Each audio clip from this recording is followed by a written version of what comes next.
Dennis, what games do we have? All right, so again, this is actually being announced right now on ACC Network, so I was able to catch it live here just a moment. By the way, we already knew the Week 0 game, Georgia Tech, Florida State, games being played overseas in Ireland, so we already knew that was a Week 0 game. Not the sexiest of matchups here for Week 1 of the college football season for the ACC, but some pretty decent ones. For example, we have Miami's at Florida, so an in-state matchup. Kent State's at Pitt. Austin Peay's at Louisville. Georgia State's at Georgia Tech. Georgia versus Clemson is probably the big one out of Week 1. So that's the big Week 1 matchup. We have UC Davis at Cal, which is just, that still blows my mind, that UC Davis is at Cal. We also have Houston Christian at SMU. We have Virginia Tech at Vanderbilt, Richmond at Virginia, and Ohio taking on Syracuse. We also have Boston College at Florida State as well. So, all right, there's a lot going on there. Yeah.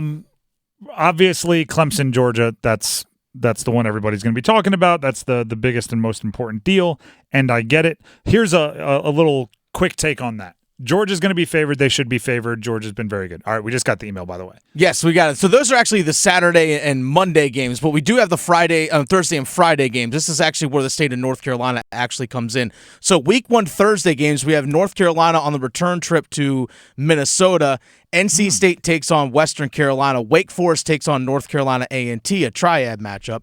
And then we have Friday, Duke takes on Elon, and Stanford takes on TCU. So you said State's at Minnesota? No, UNC is at Minnesota. Okay, that's what I thought. And then State takes on Western Carolina at home. UNC at Minnesota. Who's playing at Vanderbilt? You mentioned that one earlier.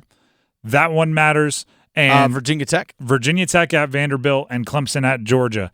It is, make no mistake about it, full arms race time. Like this year, the ACC had an outright winning record against the SEC and the Big Ten. Mm-hmm. That matters, right? So if you get to face a Minnesota out of the Big Ten or a Vanderbilt out of the SEC, you better take care of business against those teams, because winning at or against Georgia for Clemson in that kind of big early season matchup is going to be more difficult, and it's going to be tough to expect that to happen. And Miami takes on Florida as well. Miami, yeah, and that one is going to be, traditionally a tougher matchup. But if you can catch Minnesota, who PJ Fleck and all that sort of stuff, they're not the worst of the worst. But you have to win those games to keep up that deal. You have to beat Vanderbilt to keep up that deal. The Georgia Clemson game I find is an interesting one. To me, the only time on the schedule that Clemson taking 0 transfers is a advantage is like the first 2 or 3 games of the season, because everybody else is going to be working in a ton of everyone else is going to be working in a ton of new contributors, all the transfer portal and all that sort of stuff. Mm-hmm. Clemson just doesn't do that. You're a freshman or you've already been around. So that might be the only spot where that one hits at all, where you have an advantage, which, take advantage of your advantages is what I'm always saying. By the way, our boss man, Paul, just sent us a message saying August 31st, pre-Labor Day football. Hey, we can start next weekend if we like. You're not gonna get me to say anything's too early. If we want to start up, I've been arguing this. I think bowl games should be played Week 0, other than the college football playoff. It eliminates the opt-out proposition or the opt-out problem, right? Because it's the next year's team. It allows everybody who's not in the college football playoff, the portal opens and coaching changes happen right after the regular season, and you don't have games after that. And it's still like hey, we earned it. You get to go to the Beef O'Brady's Bowl or whichever bowl you're going to. Obviously not the college football playoff. That still happens after the season. But then it's like a big kickoff week where you get to go to a cool, for a week in August before class starts, you get to go somewhere for a week, and it's a big season opener. It gets hot in the Bahamas. I don't know if I want to go there in August. Of course you want to go there in August. Do I, though? It depends. I mean, it's hot. It's going to be hot. It's hot in North Carolina in I August. know. It's only going to be hotter down there. The one thing I will say against that is that if my team earned it, but let's say I just graduated, but I don't get the reward of going to that. Even though I helped get it. Unless you're in the NFL, you get to come. You get to experience everything without it. You just get to go to the Bahamas or like some freshman that comes in gets to go to the Bahamas in my place. I don't know. Exactly. Like I earned that. They didn't. Yeah, but you got one your freshman year that you didn't earn. You never know that. It's not guaranteed. NC State will host Western Carolina. That doesn't, Tune-up game. Tune-up game. I would do the same thing. Call it what it is. Wake Forest, North Carolina A&T. Obviously, that's a regional deal there. I think those games should be played every year. That you should give the regional teams, in-state teams, a chance at a game in the big stadium where their friends and family can travel to easier. I love that. Other than that, it's a pretty run-of-the-mill kind of opening week for the ACC. As I said, there's a few games that I think have added weight, and that would be the games against the Big Ten and the SEC.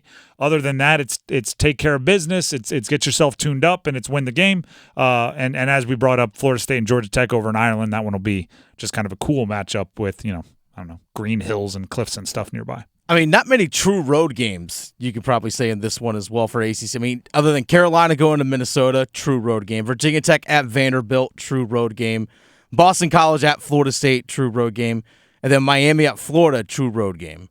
I'm assuming, my guess is Georgia Clemson is going to be a neutral site of some kind, probably in Atlanta or something along those lines. It should be. Chick-fil-A kickoff, something along like that. Yeah, I mean, those two teams will draw. You play a game in California, and they'd have orange and red all over the stands. Overall, I think there's no. This is the most important part, right? There's no super red flag for any of the teams in the triangle or any of the teams from North Carolina. There's nothing that makes me say you're getting jobbed or you're getting messed over by anything. That is a schedule starter, and that's all it is. It's an appetizer to the season, and that's all it is. Obviously, a Minnesota or a Vanderbilt's going to be a little bit tougher than a Western Carolina or something like that, but win the game. It all comes down to that. Plus, playing Thursday or Friday like Duke, State, Carolina, and Wake Forest all are, gives you an extra day or two to prepare for your next week 2 game, and it gives which we'll find out later. A weird spotlight because you're not mixed in with the Saturday slate. But overall, first week, I would say not a ton of fireworks. And as I said, they think they're Billy Joel releasing new music. So we're going to get the set list. We're going to get the schedule today, tomorrow, and Wednesday. We won't have the full deal till Wednesday. So they better have some bangers. They better close with Piano Man. They better have the hits at the end that we're really excited to hear.